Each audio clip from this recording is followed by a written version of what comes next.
Assalamualaikum warahmatullahi wabarakatuh. Halo teman-teman, salam jumpa, salam sejahtera. Semoga kita semuanya diberi kesehatan dan dilimpahkan banyak rezekinya, amin. Kembali lagi bersama kami Bumi Organik TV, bersama saya Syamsul. Di video kali ini kami akan mengajak teman-teman semuanya untuk belajar bersama-sama cara menyimpan atau cara mengumpulkan air cucian beras agar tidak basi dan tahan lama. Di video kami terdahulu kan sudah ada ya cara membuat VOC dari air cucian beras dan cara membuat dan cara memanfaatkan air cucian beras tanpa fermentasi. Tapi di video kali ini kami akan mengajak teman-teman untuk belajar bersama-sama cara menyimpan air cucian beras. Limbah air cucian beras itu kan tidak luput dari kita sehari-hari ya, karena setiap orang mayoritas di Indonesia itu kan makanan terbesar atau makanan pokok itu kan nasi ya, atau berasal dari beras. Jadi limbah dapur ini pastinya setiap hari bisa ditemukan ya di dapur kita. Nah, bagi yang senang bertanam di rumah atau untuk sahabat tani semua di seluruh Indonesia dan di seluruh dunia, kami mengajak semuanya untuk mengumpulkan air cucian beras agar tidak terbuang sia-sia. Itu kita sediakan galon ya, galon kapasitas 15 liter, itu galon bekas air minum. Dan yang ini adalah gula pasir, gula merah juga bisa, atau juga bisa menggunakan molase.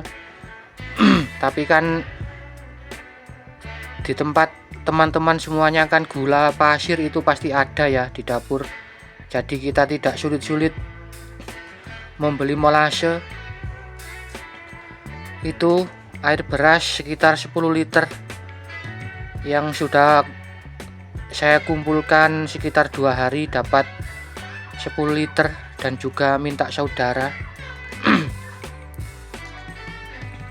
Kalau kita tidak mengawetkan, kalau kita tidak menambahkan gula, cairan itu saya jamin kalau sudah 3-5 hari itu jamin basi.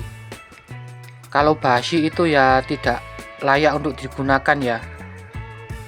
Ya bisa sih kalau kita menjadikannya VOC, tapi itu kurang bagus. Lebih baik yang masih 2 hari itu masih aman saja, masih bagus. Dan itu wadah buat nanti memasukkan air cucian berasnya. Kenapa kok harus pakai gula? Karena gula kan sudah terkenal ya untuk pengawet alami. Misalnya kan di susu kental manis itu ya, kandungan gulanya kan sangat tinggi. Nah, itulah kandungan gula itu sebagai pengawet alami. Dan juga ada permen yang dibalut dengan butiran gula pasir. Nah, ini tujuannya itu bukan untuk hiasan atau untuk manisan ya. Itu tujuannya adalah untuk mengawetkan permen yang diproduksi atau dijual, dikomersialkan itu.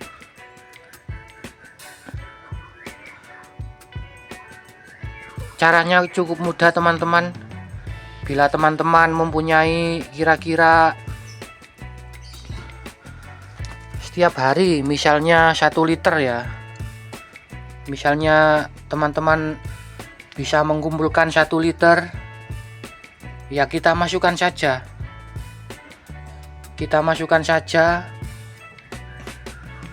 tapi perlu diingat ya, kalau setiap kita memasukkan 1 liter itu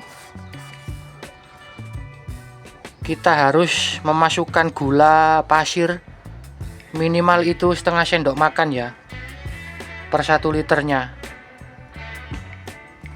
Minimal itu ya, dikurangi sedikit juga tidak apa-apa gula pasirnya. Yang penting itu ada gula pasirnya ya teman-teman.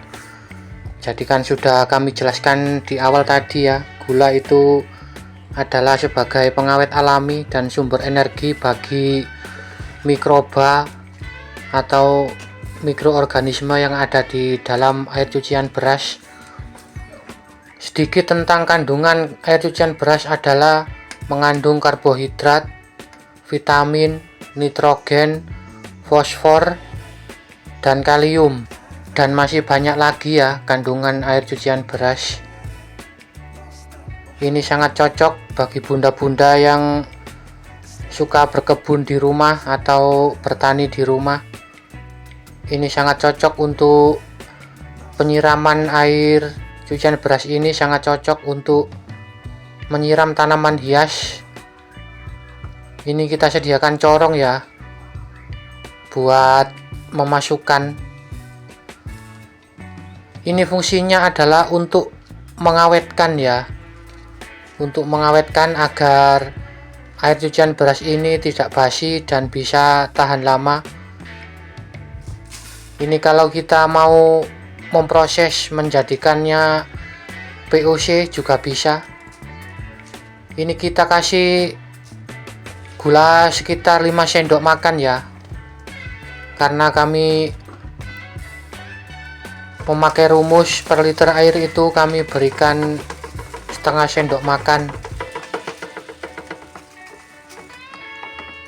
Kalau kita membuat POC ya, kita harus menambahkan mikroorganisme ya, atau dekomposer seperti E4 atau mol nasi basi juga bisa. Mari kita masukkan teman-teman. Bagi teman-teman yang baru menemukan channel ini, mohon dukungannya ya.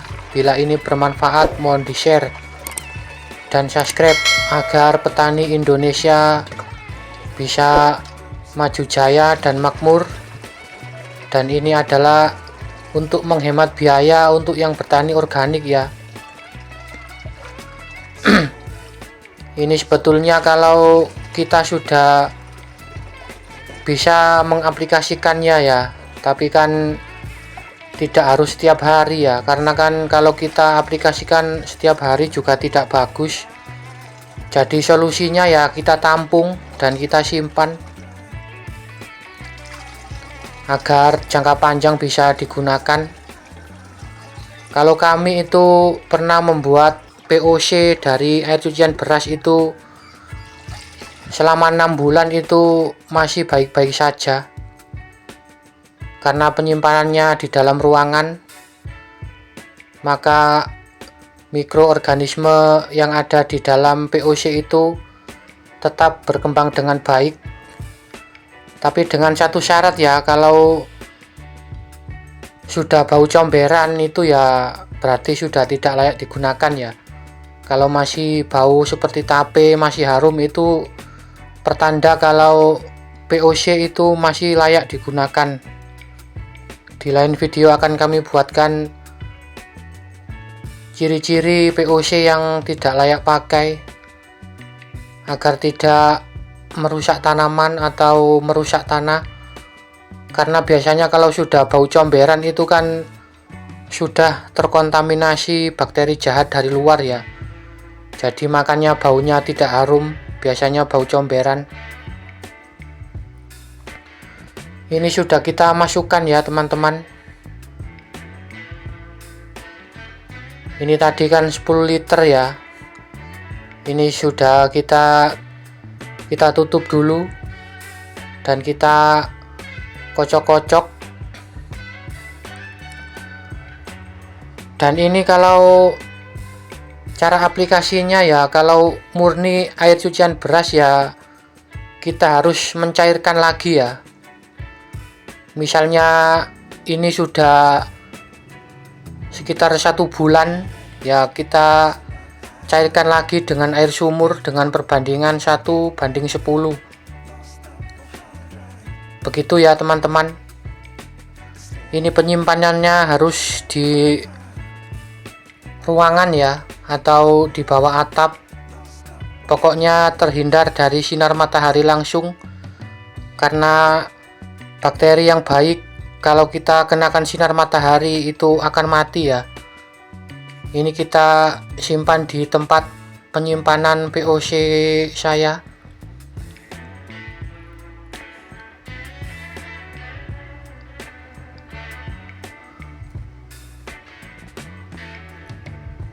Ini kalau kita punya lagi besok ya kita tambahkan lagi ya teman-teman. Pokoknya kalau punya 1 liter ya kita masukkan lagi. Seterusnya begitu ya. Tapi kalau setiap memasukkan ya kita wajib memberi gula ya, agar bisa awet dan kandungannya tetap terjaga, karena di dalam gula kan juga sangat bagus ya manfaatnya untuk perkembangan bakteri baik di dalam air cucian beras. Udah segitu dulu ya teman-teman, terima kasih, mohon maaf. Assalamualaikum warahmatullahi wabarakatuh.